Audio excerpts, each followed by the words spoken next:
Welcome back to KIRO 7 live coverage of Seafair Sunday.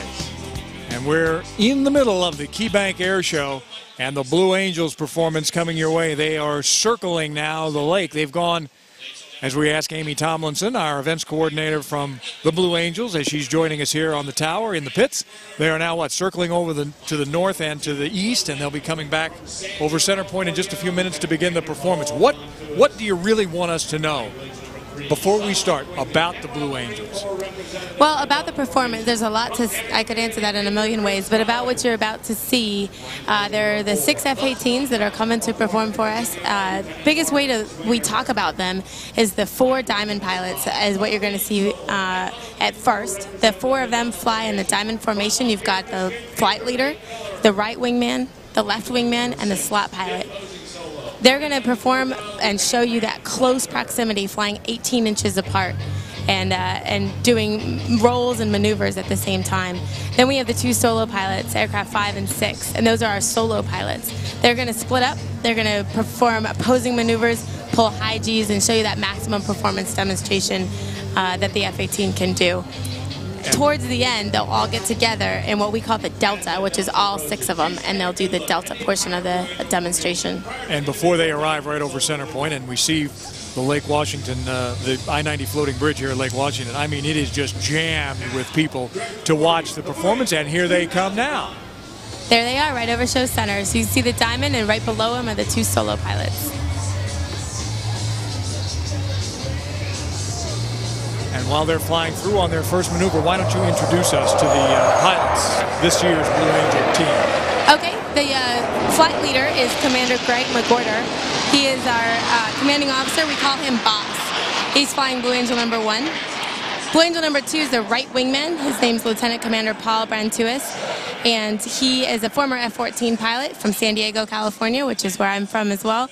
And we've got the left wingman is Major Chris Collins. He's a Marine, and he flies in the F-18 as well. And then in the slot pilot, you've got Lieutenant Mark Swinger, another former F-14 pilot, flying in that slot position. The 2 solo pilots, the first one is Major Nathan Miller. He's Blue Angel number 5, the lead solo pilot. He's also the operations officer. And then Blue Angel number 6 is Lieutenant Frank Weiser, the opposing solo. And we just saw the opposing solos come through on their first maneuver. We're going to see a lot of that, as close as they can get to each other, correct? Yes, sir. The whole goal is for it to look like they are passing inches apart, when it's, in reality, probably 50 feet, but it's still pretty close. So one of the ways that the performance works is the solo pilots will do their maneuvers while the Diamond formation is moving off, getting prepared for their next maneuver, right? Yes, sir. Timing is really important, and that's something that we practice during the winter training period. One of the hardest things to get is when we put the show together. But when they first start learning, the Diamond does everything on their own, and the solos do their stuff on their own. There is the Diamond coming around for the Diamond 360. You can see that 18 inches apart. The wingtips are right next to each other. In fact, we've already gotten 1 tweet, and I know we're going to get more.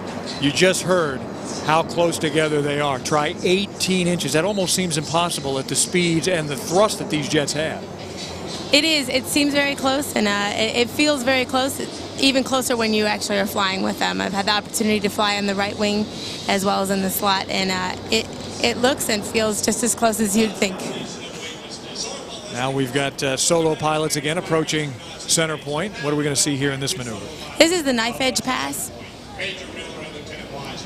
Actually, the knife edge pass will happen while we were talking. No, it didn't. This is the knife edge pass. They're going to roll up on their wing, pass close together, and then roll back down. Flying at about how fast? 450 knots. And then when they complete their maneuver, and you really can hear them taking off, they've really got to get gone, don't they? They have to get to their next position. Yes, they're accelerating, going out to their positions. They're 3-mile checkpoints, and they're going to come back down, dive down, get on their timing. It's a big timing problem, especially for the solos, as they head at each other, because they want to be over that center point barge out there at the same exact time. And we're seeing in the monitor, here come the Diamond formation again. Yes, this is the Diamond's going to be coming in for the Diamond roll. They're going to go up and roll over center point, 360 degrees. And by the way, if we had the microphone inside the cockpit, we could hear Greg McWhorter when he tells them smoke on and smoke off. We could hear all those commands, couldn't we? You can. And in fact, something different than I ever experienced in the Navy is the way that the flight leader commands the flight.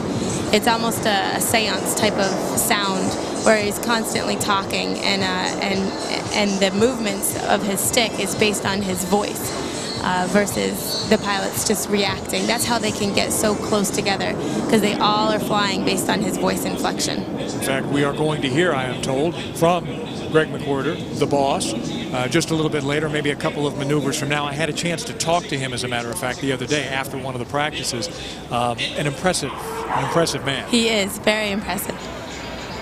This is the inverted to inverted pass. They're both upside down, rolling right past each other as they clear the flight line. And as you said, sir, the next maneuver is called the diamond aileron roll, and that is when they are going to simulcast Commander McWhorter's comms. I don't know if we'll be able to pick that up or not. By the way, when those solos pulled out, they're upside down. They're trying to pull away from the lake. What kind of G's are they pulling there? That's going to be a -2 G's. They're going to roll and pull to 5 to 6 G's, and that's about an 8 G delta on your body. That's probably one of the hardest G forces in the entire demonstration. This is why you guys work out with weights and all that kind of stuff. We do a lot of lower body workouts. Yeah. Here's when they're going to hear it.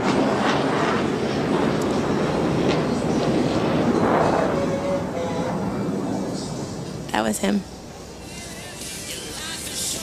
Ready, hit it!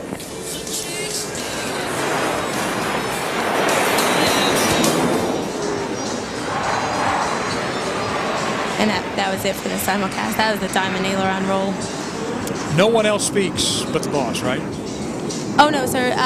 Boss talks, and then the lead solo pilot, Major Nathan Miller, he talks a lot as well. And they actually all acknowledge, it's called acking, their respective parts. There's actually a lot going on. There's 3 different frequencies that they're talking on. How long does it take to become a Blue Angels pilot? Well, for the pilots, they need to have 1,250 flight hours in a tactical jet before they can apply. So that typically is around the 8 to 9 year mark of being a Navy pilot. You can be flying the F-14, as I mentioned before. Guys have fighter time in different aircraft.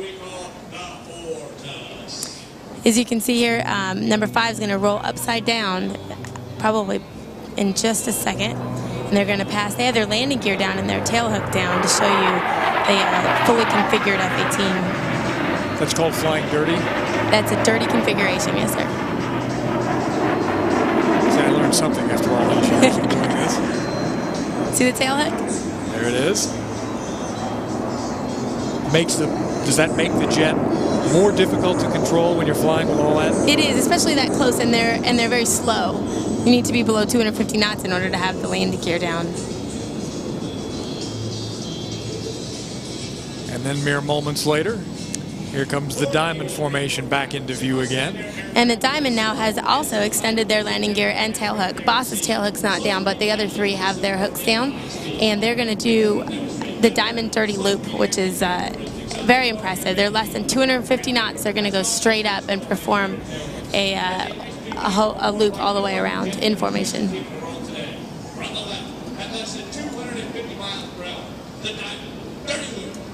So we're watching, and by the way, you heard the Blue Angels narrator, your compatriot, just 15 feet from us here on the tower, doing the call for the rest of the pits.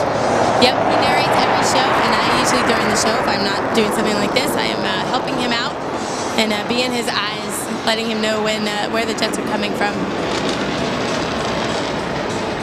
A lot of power to stay in this formation in the dirty configuration, eh? Absolutely.